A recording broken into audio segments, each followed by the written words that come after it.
Get out. Find the nearest exit and run. You should not have to beg a guy to commit. And you just deserve something so much better. And so the question isn't should she leave this guy?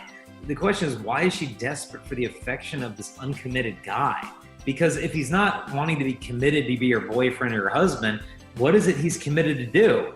Just enjoy you while you're available to him, and then if he gets bored, he's just gonna move on? Like, this is not a healthy relationship. And I think what we've got in our culture right now is a culture of single people who kind of pretend like they're dating. We have a culture of dating people who behave like they're married, and we're stuck with a culture of married people who seem to think they're single. Everything is out of order. Because if you want to stay hooked on porn, just keep it a secret and just fight that on your own, and you're not going to overcome it.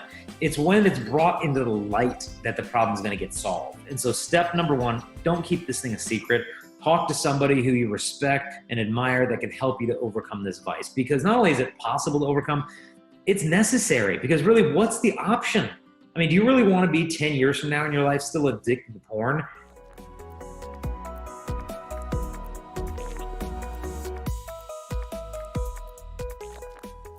We have a very special guest today. He will talk on gratitude and chastity.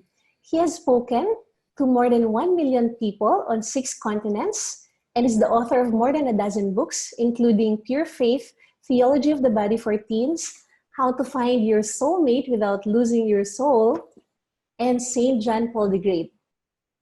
He and his wife, Kristalina, runs the website chastityproject.com, and they live in Colorado in the US with their children. So I'm so pleased to introduce to you our guest for today, Jason Evert. Hi, Jason. Hi, thanks for having me on. And thank you for making time for this. So Jason, what was the highlight of your week so far? The highlight of my week, I just got back from Dallas, Texas, where we had a youth conference that I spoke at called one of the Steubenville Youth Conferences. They have about 20 of them around the country. And so there were about 4,000 high school kids there, and was able to give them a talk on dating and relationships and faith and family and some other things. But it was a fantastic weekend to spend that with them. And the weekend before is Father's Day, which is my favorite holiday of the year, and got to go to what's called the US Open, a big golf championship that was out here in Pebble Beach, California with my boys. So it's been a good couple weeks.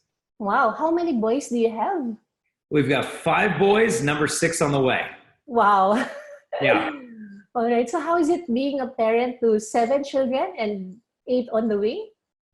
It's a handful. It's for sure crazy, but abundantly blessed. I mean, I couldn't ask for a better life than what I've been blessed with. So they're the greatest joy in my life, without question. Plenty of challenges and struggles, but the love they give you is so authentic. There's nothing else like it on earth. Yes. Yep. So I believe you talk a lot about chastity all over the world. You've spoken to 6 continents already. So before we talk about chastity per se, I'd like to ask, why is it important for us to be grateful for our bodies? Well, I think right now just you look at culture, there's so much confusion about the human body. Is it just some meaningless thing that we can change? And some people hate their bodies, maybe because of societal expectations of what they're supposed to look like. There's a lot of confusion in terms of gender, that if you don't fit this perfect cultural stereotype of this gender or that, people start to question their bodies and question their gender and think, well, maybe I've got the wrong gender because I don't live up to what everybody says I'm supposed to be in this gender. And to me, the real problem isn't the body that you've been blessed to have. The real problem is these overly rigid, bogus gender stereotypes of culture saying that if you're a man, you've got to be into this stuff. And if you're into art and theater and dance, then you're just not that manly. Well, these are just gender stereotypes. And so we need to reject those unfair things and have gratitude for the gift of the bodies that we have been given, because your gender is not something that you really choose or decide or declare. It's a gift that you should receive. And so gender dysphoria is a struggle that many people have, and they should be treated with respect and compassion, but also encouraged to have gratitude and acceptance of the body that they've been given.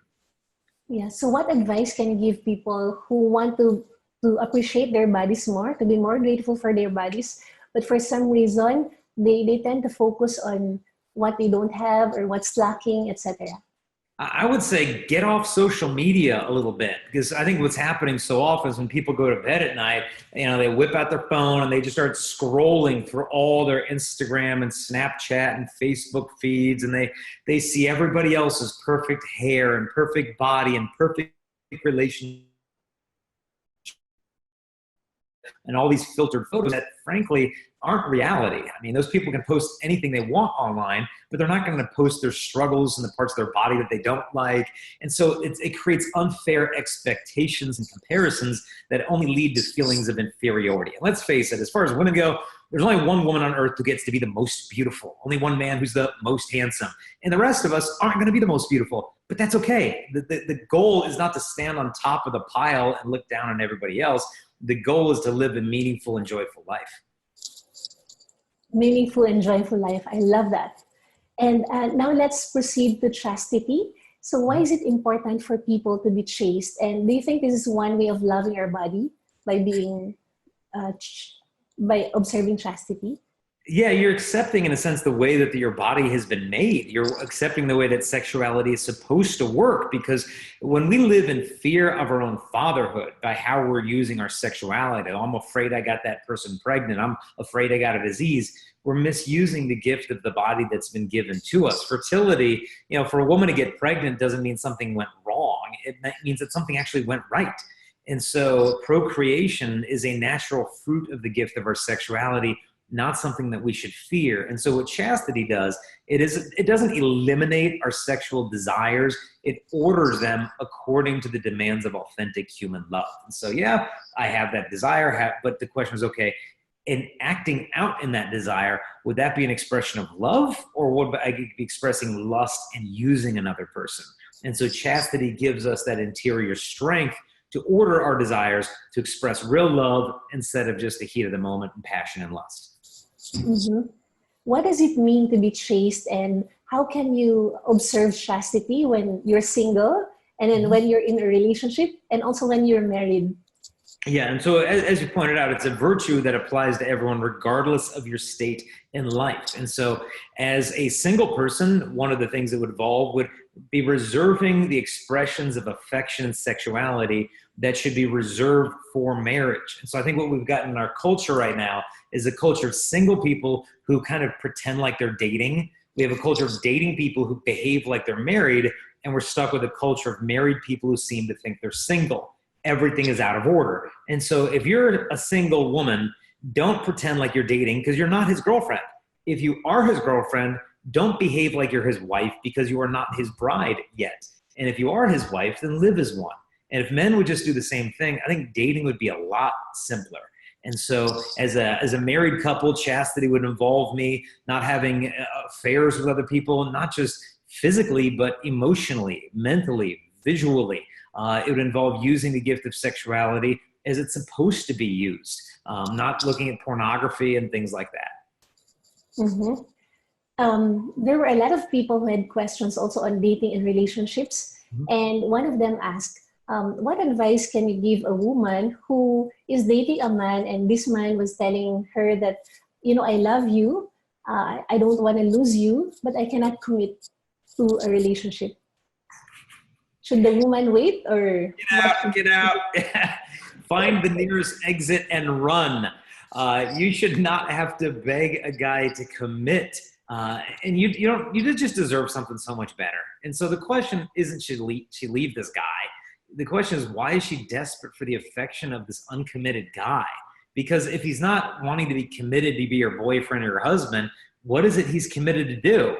Just enjoy you while you're available to him, and then if he gets bored, he's just going to move on? Like, this is not a healthy relationship. And so, and let's say a girl's not dating and she's kind of liking this guy and they've been together for quite a while, but she doesn't know his intentions and he's sending mixed signals. Well, she needs to put it on the line and say, look, what's your intention here? What direction are we moving? Because who knows? He might have no intention of committing to her, and he just wants to play with her heart and see how far they can go physically. But if you find that out, it's a win-win situation if you ask the guy what his intentions are. Because if intentions are genuine and yet let's move forward, hey, you've got clarity. If you find out that his intentions are not genuine and he's playing with your heart, that's also a win-win situation, because now you don't have to waste any more time with this guy who was never meant for you. Mm-hmm.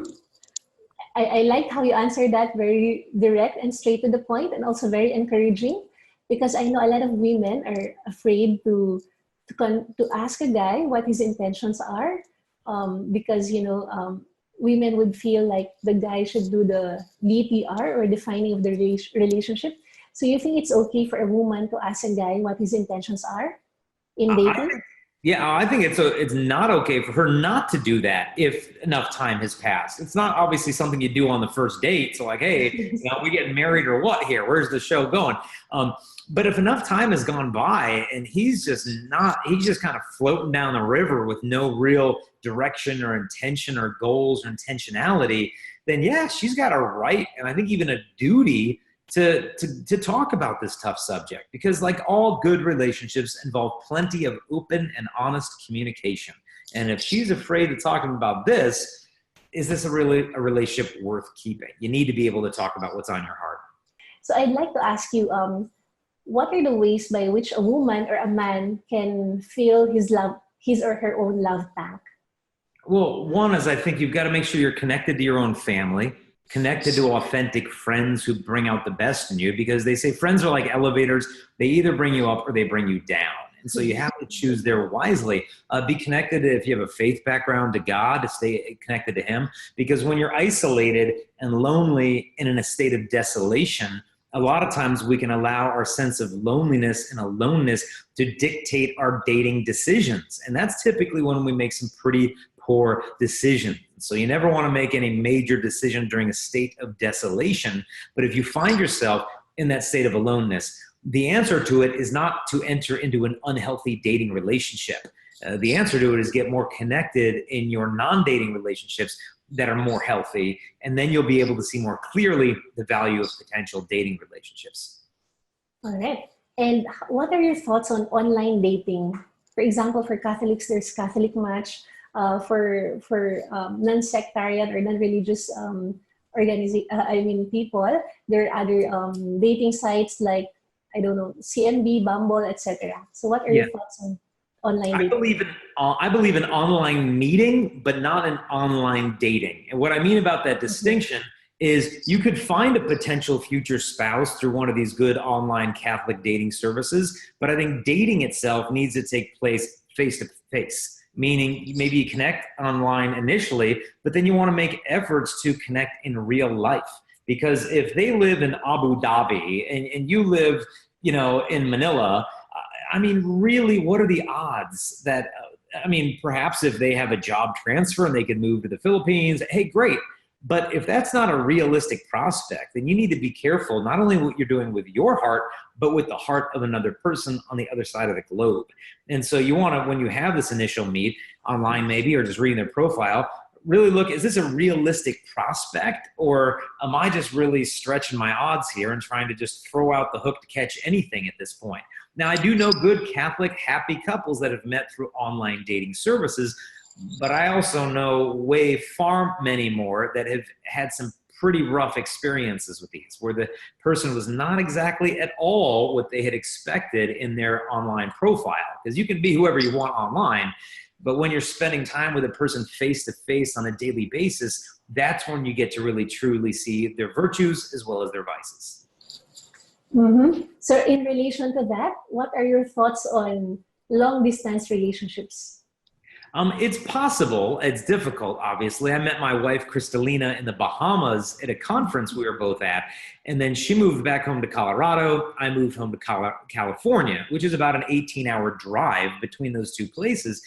And so, we started with just a long-term, long-distance friendship. For about a year and a half, we were just friends long distance. And then eventually it became clear that our relationship was really moving in the direction of dating. And she moved out to California to live just 10 or 15 minutes away. And it was there that we were able to more seriously pursue dating, courtship, and eventually engagement and marriage. And so it can work out, but you just want to make sure, okay, is there a founded hope that we could live near one another within a reasonable amount of time?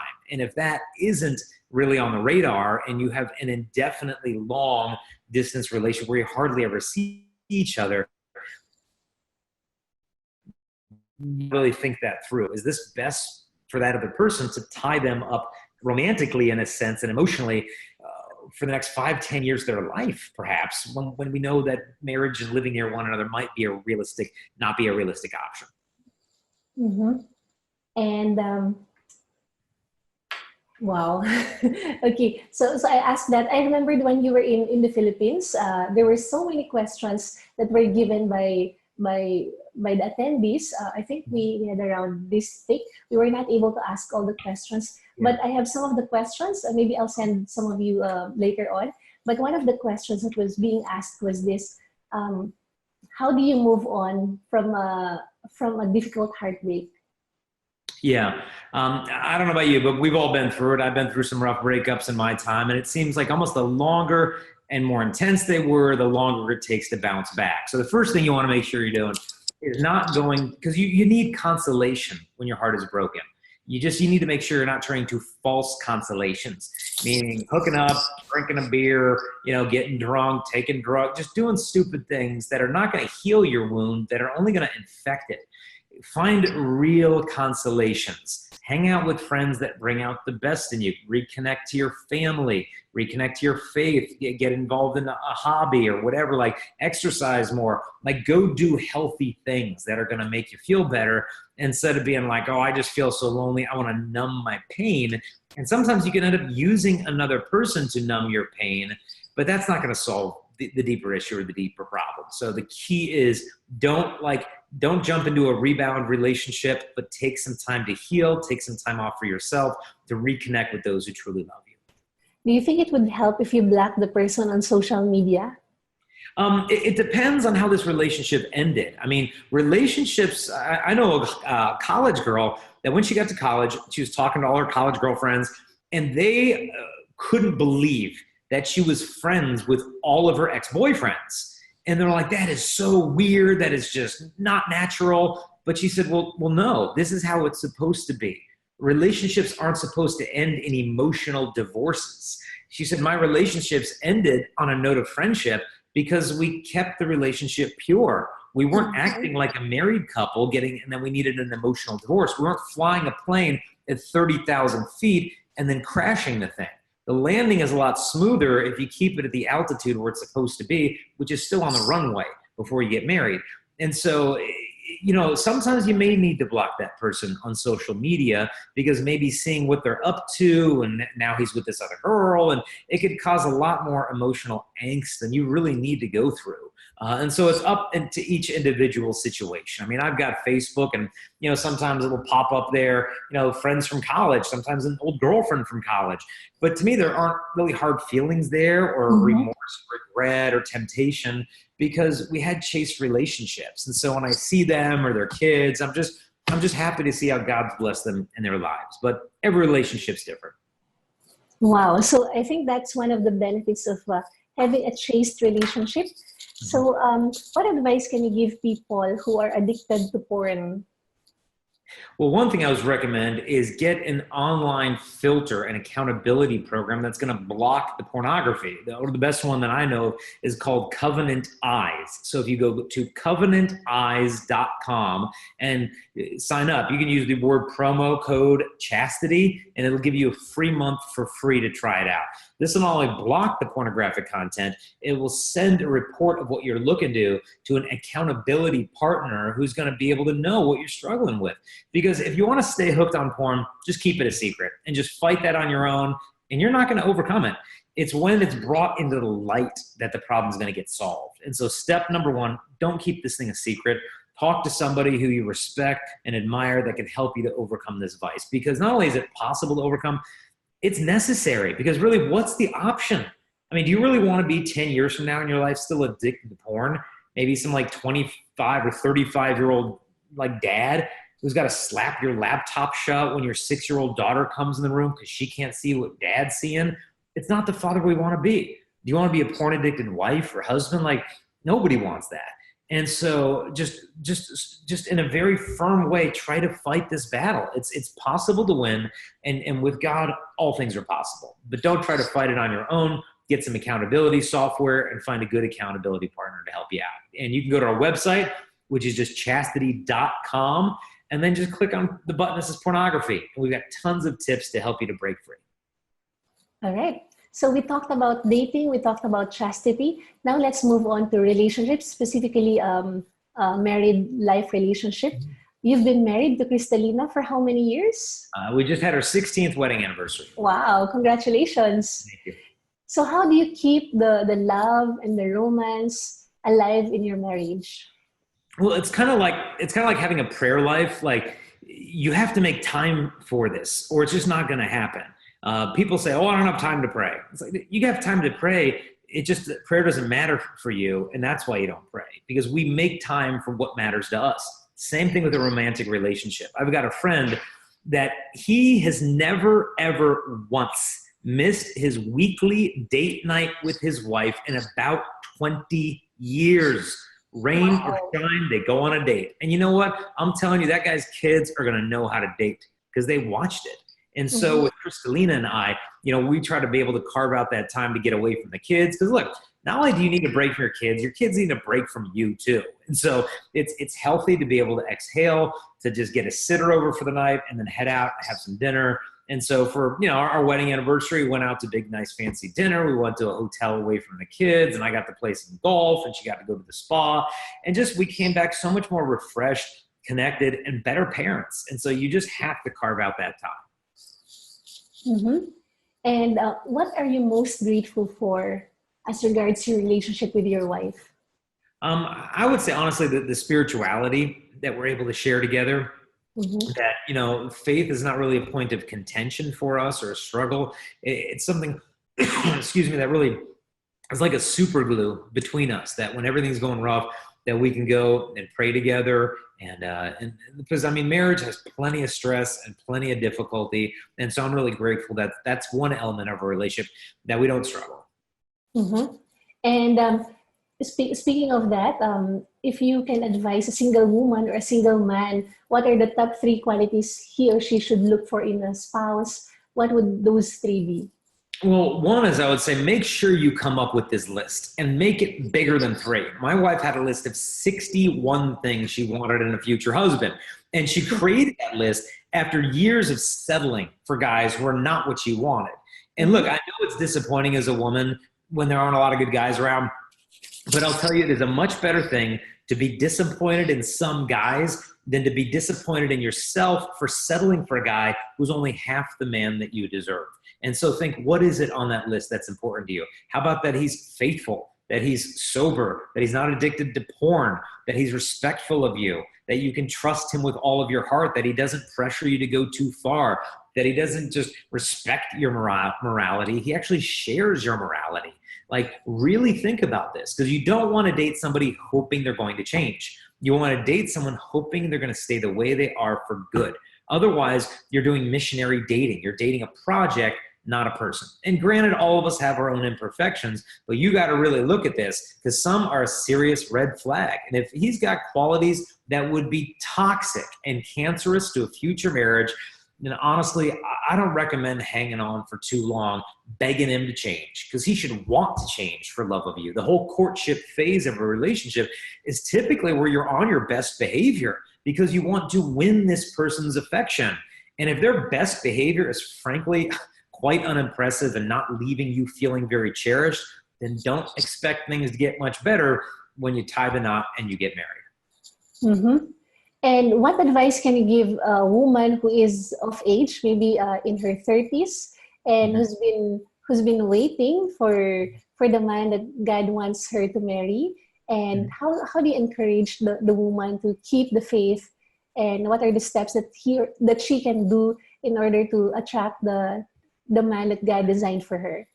One thing I would say is to commend her and encourage her for her perseverance and trust in God, because in holding out for a good quality guy, she's not just doing herself a favor, she's doing her children a favor by not settling for a guy who's going to be a deadbeat dad. And so it's a real gift that you're giving, God willing, to your future kids by not settling for the wrong kind of guy. And so first thing, you would want to encourage her there.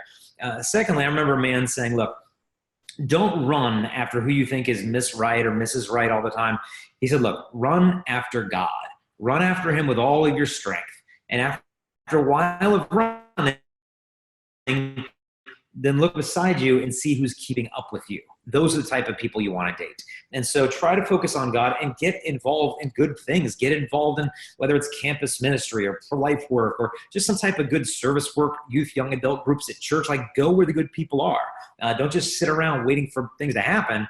Go where the good guys are. And I know it's extremely frustrating for many young single women, because I think guys today, I mean, God bless them, but are more immature than they have ever been in the history of human civilization. And this is the fruit of porn and video games, where you've really got 28-year-old guys who really haven't matured beyond 14 years old. And then you've got these 28-year-old women looking around like, where are these men that want to have a family, that want to start things up? I mean, you look back 50, 60 years ago, like here in America, the men now that are like 80 years old, we call it the greatest generation. They, when they were 18, went off to war. They saw their friends lose their lives. They fought for freedom. And then they came home from this war, not only with just this incredible sense of gratitude, but an incredible sense of mission. I want to raise a family. I want to have a wife. I want to celebrate my freedom. I want to get a job and build a company. And they were so productive, and they were so much initiative in these men to build up families. I know a grandma who lived during this era, and she was proposed to 10 times in a span of 5 years, by 10 different, every 6 months, wedding proposal. And honestly, I don't think that should be the exception. I think it should be the norm. I think that is the extent to which we should value marriage and have purpose and intention for our lives. And I think porn and video games, frankly, has stripped that from a lot of guys, unfortunately. Mm-hmm. Wow. So thank you so much, Jason. Jason, you made us really happy with by sharing your insights on gratitude and chastity, and also on dating and relationships. So I'd like to ask you as well, what makes you happy? I think one of the greatest joy I think in my life, other than my faith, is my kids. Just waking up every day. I mean, you walk home from a trip, and then all 7 of these kids just bombard me and crawl over and hugs and kisses. And, to me, they're just a perpetual source of joy. And so it's so sad when people see my wife and I in public and we've got 7 kids, and they're like, you got 7 kids? What are you thinking? I mean, you're just throwing your life away and wasting your life. It's like, I just feel sorry for them. Because to me that they're missing out, because I mean, I don't know anyone who feels like I just had too many kids. I shouldn't have had numbers 5 through 6. Those were too many. But you do hear plenty of couples that when they get in their late 40s, start wondering, could we have been a little bit more generous? Could we have been a little bit more open to life instead of this 1 or 2, because it offered us a more convenient lifestyle? And every family is different. I'm not saying there's a right number for anybody, because emotionally, financially, there's so many situations to take into consideration. But I would say to try to be generous here, because children are really the supreme gift of marriage. So to me, they're one of the greatest sources of joy for my life. Amazing. And just being curious, so you have 7 kids and eight on the way. Do you have someone to help you in the household chores, or just? Yes, we do. We do have kind of like a mommy's helper, and she comes like about 4 or 5 times a week and stays for like 6 to 8 hours a day, helping with laundry or running errands or watching the kids. I stayed at someone's house there in the Philippines, and they had 8 helpers who lived with them. 8. Yes. And I said, I can't tell my wife this, or she's going to want to move to the Philippines, having 8 helpers. But it was healthy. I mean, I don't know that 8 is realistic for everybody, but I mean, it's tough. And that's why every family for millennia has lived in close proximity to each other. Aunts, uncles, grandpa, grandma, they've been close. And now with the urbanization of culture and everyone going their different ways, you're having these young married couples really struggling after having 1 or 2 kids, because they're so on their own and they just don't have that family network. Mm-hmm. Amazing how you're able to manage or to parent 7 kids with 1 helper. Because you're right, in Philippines, we have a lot usually. Usually 1 nanny per kid, and then there's another nanny who does the household chores, etc. Yeah, well, thankfully, as they get older, they begin to be more helpful. I had heard of one mom, grandma, she had 19 biological children. But apparently Wow. she used to joke that she was basically retired by the time she was 35 because she had one for the laundry, one for dinner, one for the dishes, one to vacuum, one to clean and so it was just a matter of delegating at that Right. point. So it's not like having your first kid 8 times in a row. They grow up, they become more helpful. Right. So that's a very good army of helpers. Yeah. Mm-hmm. Mhm. So Jason, how can married couples show gratitude to their respective spouses and also to their children? I think one thing we got to do is quit complaining because no matter what state a person's life in, someone's jealous of you. I mean, if you're single and thinking, "Ah, I just wish I could have a husband. I just wish I could have a family. I just wish I could have kids." Well, there's people who are married who just wish they could be single. There are priests struggling with their celibacy who wish they could be single. There are people who, of all different states of life, wish they could be somewhere else, but know in the depths of their heart they need to live as they are right now. And because a single person could say, look, I just want to have companionship. So forget waiting for a husband. I'm going to go to a bar and find some guy tonight. And so instead of waiting to receive, she's grasping. You could have a husband who's surrounded by wife and kids, but feels terribly lonely because he's not in a happy marriage and he might want to grasp to have an affair. And so everybody has their cross. And in marriage, in the single life, the cross, the challenge of that is very visible. Sometimes the joys are more hidden. Whereas in the married life, the joys are very visible, but sometimes the crosses are hidden. But we all have our challenges. And so I think we need to realize, what they say, if the grass is greener on the other side, maybe it's time to water your own grass. And so instead of looking at what everybody else has, we need to be grateful for what we've been blessed with and just not complain, but realize, wow, how many people would love to have the blessings that I have. And just to dwell in that and really just foster a sense of gratitude. Because like you look at a room full of dirty laundry that's got to be filled, I could look at that as one gigantic chore, or I could look at that as like, what a blessing that I have this many children to clothe and this many clothes to clothe my children. Because how many people have this many kids, but one set of clothes for each kid? And I want to complain because I have so many clothes and 2 washers and 2 dryers and electricity to help me do this. There's 2 totally different ways to look at one problem. One is it as a blessing, one's as a problem. And the choice you make of how to look at that with gratitude or whininess is kind of dictate the way you live your whole life. Wow, that's so powerful. Thank you so much, Jason. I learned a lot from this interview, and I'm sure that our listeners also learned a lot from this. More power to you, and God bless you in Cristalina. Well, thanks for having me on. God bless you too. Thank you for tuning in to the Fearless Possibilities Leadership Podcast. If you enjoyed this episode, I have a small favor to ask. Please like this video and subscribe. It's a simple way to help us reach and inspire more leaders. Okay, I'll give you a few seconds to do that. Done? All right, thank you so much. Again, this is Sha Nacino. Stay human and keep unlocking possibilities. See you in our next episode.